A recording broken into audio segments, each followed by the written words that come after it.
حکیم بن حزام رضی اللہ عنہ نے بیان کیا، میں نے رسول اللہ صلی اللہ علیہ وسلم سے کچھ روپیہ مانگا تو آپ صلی اللہ علیہ وسلم نے مجھے عطا فرمایا۔ پھر دوبارہ میں نے مانگا اور اس مرتبہ بھی آپ نے عطا فرمایا۔ پھر ارشاد فرمایا، حکیم، یہ مال دیکھنے میں سرسبز، بہت میٹھا اور مزیدار ہے، لیکن جو شخص اسے دل کی بے تمئی کے ساتھ لے اس کے مال میں تو برکت ہوتی ہے، اور جو شخص اسے لالچ اور حرص کے ساتھ لے تو اس کے مال میں برکت نہیں ہوتی، بلکہ اس کی مثال اس شخص جیسی ہے جو کھائے جاتا ہے لیکن اس کا پیٹ نہیں بھرتا۔ اور اوپر کا ہاتھ دینے والا نیچے کے ہاتھ لینے والے سے بہتر ہوتا ہے۔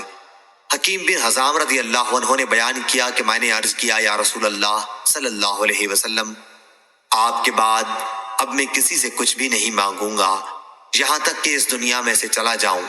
چنانچہ حضرت صلی اللہ علیہ وسلم کی وفات کے بعد حضرت ابو بکر رضی اللہ عنہ انہیں دینے کے لیے بلاتے، لیکن وہ اس میں سے ایک پیسہ بھی لینے سے انکار کر دیتے۔ پھر حضرت عمر رضی اللہ عنہ اپنے زمانہ خلافت میں انہیں دینے کے لیے بلاتے اور ان سے بھی لینے سے انہوں نے انکار کر دیا تھا۔ حضرت عمر رضی اللہ عنہ نے اس پر کہا کہ مسلمانوں، میں انہیں ان کا حق دیتا ہوں جو اللہ تعالیٰ نے فے کے مال سے ان کا حصہ مقرر کیا ہے، لیکن یہ اسے بھی قبول نہیں کرتے۔ حکیم بن حزام رضی اللہ عنہ کی وفات ہو گئی، لیکن حضرت صلی اللہ علیہ وسلم کے بعد انہوں نے کسی سے کوئی چیز نہیں لی۔ صحیح بخاری حدیث نمبر 3143۔ حماد بن زید نے بیان کیا، ان سے ایوب نے، ان سے نافع نے کہ عمر بن خطاب رضی اللہ عنہ نے عرض کیا، یا رسول اللہ، زمانہ جاہلیت کفر میں نے ایک دن کے اعتکاف کی منت مانی تھی تو رسول کریم صلی اللہ علیہ وسلم نے اسے پورا کرنے کا حکم فرمایا۔ نافع نے بیان کیا کہ حنین کے قیدیوں میں سے عمر رضی اللہ عنہ کو 2 باندیاں ملی تھیں تو آپ نے انہیں مکے کے کسی گھر میں رکھا۔ انہوں نے بیان کیا کہ پھر حضرت صلی اللہ علیہ وسلم نے حنین کے قیدیوں پر احسان کیا اور سب کو مفت آزاد کر دیا تو گلیوں میں وہ دوڑنے لگے۔ عمر رضی اللہ عنہ نے کہا، عبداللہ دیکھو تو یہ کیا معاملہ ہے؟ انہوں نے بتایا کہ رسول کریم صلی اللہ علیہ وسلم نے ان پر احسان کیا ہے اور حنین کے تمام قیدی مفت آزاد کر دیے گئے ہیں۔ حضرت عمر رضی اللہ عنہ نے کہا کہ پھر جا ان دونوں لڑکیوں کو بھی آزاد کر دے۔ نافع نے کہا کہ رسول اللہ صلی اللہ علیہ وسلم نے مقام جارانہ سے عمرے کا احرام نہیں باندھا تھا۔ اگر حضرت صلی اللہ علیہ وسلم وہاں سے عمرے کا احرام باندھتے تو عبداللہ بن عمر رضی اللہ عنہ کو یہ ضرور معلوم ہوتا۔ اور جریر بن حازم نے جو ایوب سے روایت کی، انہوں نے نافع سے، انہوں نے ابن عمر سے، اس میں یوں ہے کہ وہ دونوں باندیاں جو عمر رضی اللہ عنہ کو ملی تھیں خمس میں تھیں۔ اعتکاف سے متعلق یہ روایت معمر نے ایوب سے نقل کی ہے، ان سے نافع نے، ان سے عبداللہ بن عمر رضی اللہ عنہ نے نظر کا قصہ جو روایت کیا ہے اس میں ایک دن کا لفظ نہیں ہے۔ صحیح بخاری حدیث نمبر 3144۔ عمر بن تغلب رضی اللہ عنہ نے بیان کیا، انہوں نے بیان کیا کہ رسول اللہ صلی اللہ علیہ وسلم نے کچھ لوگوں کو دیا اور کچھ لوگوں کو نہیں دیا۔ غالباً جن لوگوں کو آپ صلی اللہ علیہ وسلم نے نہیں دیا تھا ان کو ناگوار ہوا تو حضرت صلی اللہ علیہ وسلم نے فرمایا کہ میں کچھ ایسے لوگوں کو دیتا ہوں کہ مجھے جن کے بگڑ جانے، اسلام سے پھر جانے اور بے صبری کا ڈر ہے، اور کچھ لوگ ایسے ہیں جن پر میں بھروسہ کرتا ہوں تو اللہ تعالیٰ نے ان کے دلوں میں بھلائی اور بے نیازی رکھی ہے، ان کو میں نہیں دیتا۔ عمر بن تغلب رضی اللہ عنہ بھی انہی میں شامل ہیں۔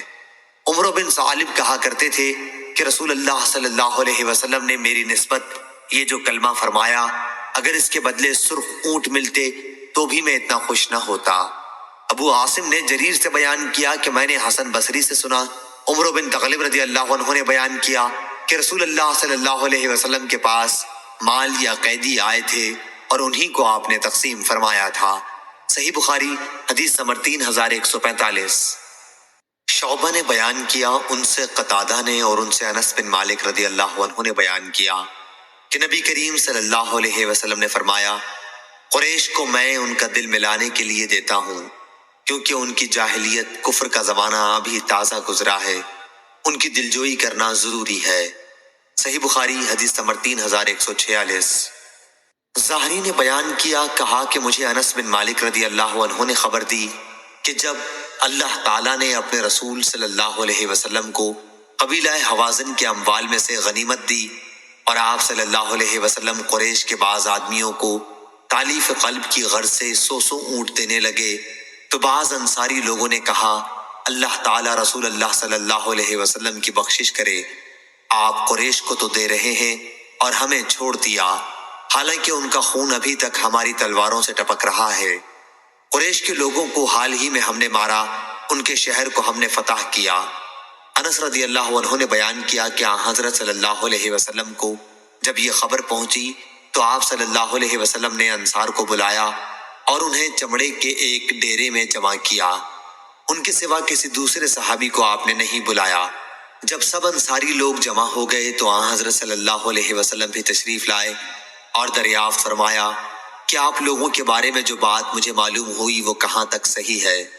انصار کے سمجھدار لوگوں نے عرض کیا، یا رسول اللہ، ہم میں جو عقل والے ہیں وہ تو کوئی ایسی بات زبان پر نہیں لائے ہیں، ہاں چند نوعمر لڑکے ہیں، انہوں نے ہی یہ کہا ہے کہ اللہ رسول اللہ صلی اللہ علیہ وسلم کی بخشش کرے، آپ صلی اللہ علیہ وسلم قریش کو تو دے رہے ہیں اور ہم کو نہیں دیتے، حالانکہ ہماری تلواروں سے ابھی تک ان کے خون ٹپک رہے ہیں۔ اس پر حضرت صلی اللہ علیہ وسلم نے فرمایا کہ میں بعض ایسے لوگوں کو دیتا ہوں جن کا کفر کا زمانہ ابھی گزرا ہے، اور ان کو دے کر ان کا دل ملاتا ہوں۔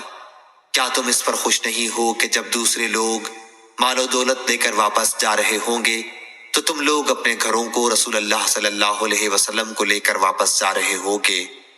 اللہ کی قسم، تمہارے ساتھ جو کچھ واپس جا رہا ہے وہ اس سے بہتر ہے جو دوسرے لوگ اپنے ساتھ واپس لے جائیں گے۔ سب انصاریوں نے کہا، بے شک یا رسول اللہ صلی اللہ علیہ وسلم، ہم اس پر راضی اور خوش ہیں۔ پھر حضرت صلی اللہ علیہ وسلم نے ان سے فرمایا، میرے بعد تم یہ دیکھو گے کہ تم پر دوسرے لوگوں کو مقدم کیا جائے گا، اس وقت تم صبر کرنا، دنگا فساد نہ کرنا، یہاں تک کہ اللہ تعالیٰ سے جا ملو اور اس کے رسول سے حوض کوثر پر۔ انس رضی اللہ عنہ نے بیان کیا، پھر ہم سے صبر نہ ہو سکا۔ صحیح بخاری حدیث نمبر 3147۔ شہاب نے بیان کیا کہ مجھے عمر بن محمد بن جبیر بن مطعم نے خبر دی کہ میرے باپ محمد بن جبیر نے کہا، اور انہیں جبیر بن مطعم رضی اللہ عنہ نے خبر دی کہ ہم رسول اللہ صلی اللہ علیہ وسلم کے ساتھ تھے، آپ کے ساتھ اور بھی صحابہ تھے، حنین کے جہاد سے واپسی ہو رہی تھی، راستے میں کچھ بدو آپ سے لپٹ گئے، لوٹ کا مال آپ سے مانگتے تھے، وہ آپ سے ایسا لپٹے کہ آپ کو ایک ببول کے درخت کی طرف دھکیل لے گئے، آپ کی چادر اس میں اٹک کر رہ گئی، اس وقت آپ ٹھہر گئے، آپ نے فرمایا، بھائیو میری چادر تو دے دو، اگر میرے پاس ان کانٹے دار درختوں کی تعداد میں اونٹ ہوتے تو وہ بھی تم میں تقسیم کر دیتا، تم مجھے بخیل، جھوٹا اور بزدل ہرگز نہیں پاؤ گے۔ صحیح بخاری حدیث نمبر 3148۔ امام مالک نے بیان کیا، ان سے اسحاق بن عبداللہ نے اور ان سے انس بن مالک رضی اللہ عنہ نے بیان کیا کہ میں نبی کریم صلی اللہ علیہ وسلم کے ساتھ جا رہا تھا، آپ نجران کی بنی ہوئی چوڑے حاشیے کی ایک چادر اڑے ہوئے تھے، اتنے میں ایک دیہاتی نے آپ کو گھیر لیا اور زور سے آپ کو کھینچا، میں نے آپ کے شانے کو دیکھا، اس پر چادر کے کونے کا نشان پڑ گیا، ایسا کھینچا، پھر کہنے لگا، اللہ کا مال جو آپ کے پاس ہے اس میں سے کچھ مجھ کو دلائیے۔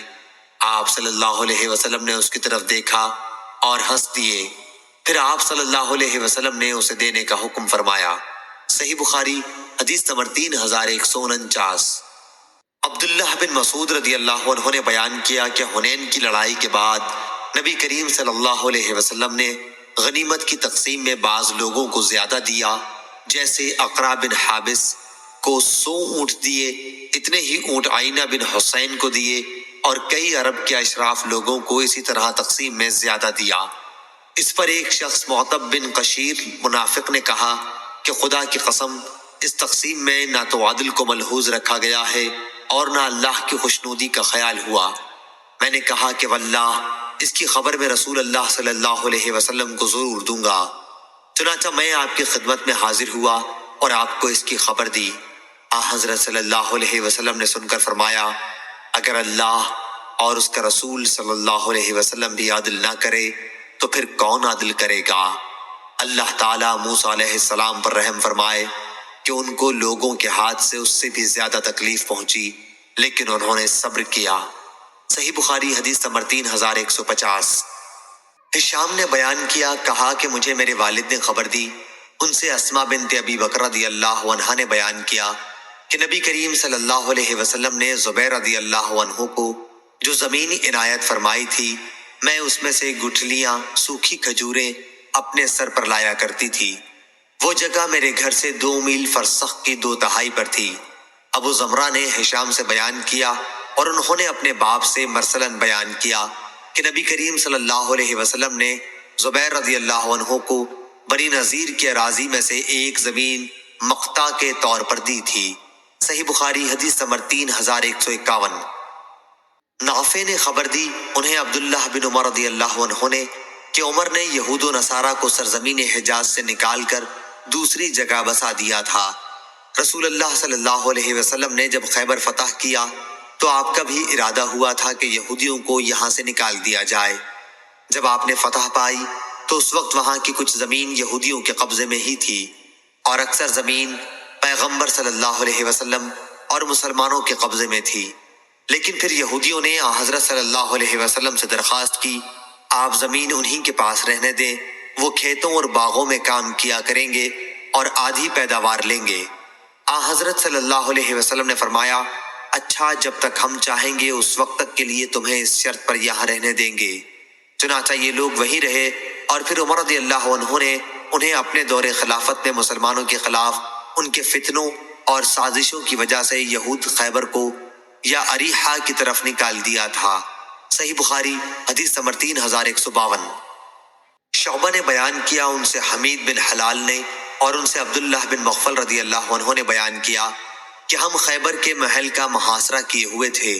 کسی شخص نے ایک کپی پھینکی جس میں چربی بھری ہوئی تھی۔ میں اسے لینے کے لیے لپکا، لیکن مڑ کر جو دیکھا تو پاس ہی نبی کریم صلی اللہ علیہ وسلم موجود تھے۔ میں شرم سے پانی پانی ہو گیا۔ صحیح بخاری حدیث نمبر 3153۔ مستد بن مسرحد نے بیان کیا، کہا ہم سے حماد بن زید نے، ان سے ایوب نے، ان سے نافع نے، ان سے ابن عمر رضی اللہ عنہ نے بیان کیا کہ نبی کریم صلی اللہ علیہ وسلم کے زمانے میں غزووں میں ہمیں شہد اور انگور ملتا تھا، ہم اسے اسی وقت کھا لیتے، تقسیم کے لیے اٹھا نہ رکھتے۔ صحیح بخاری حدیث نمبر 3154۔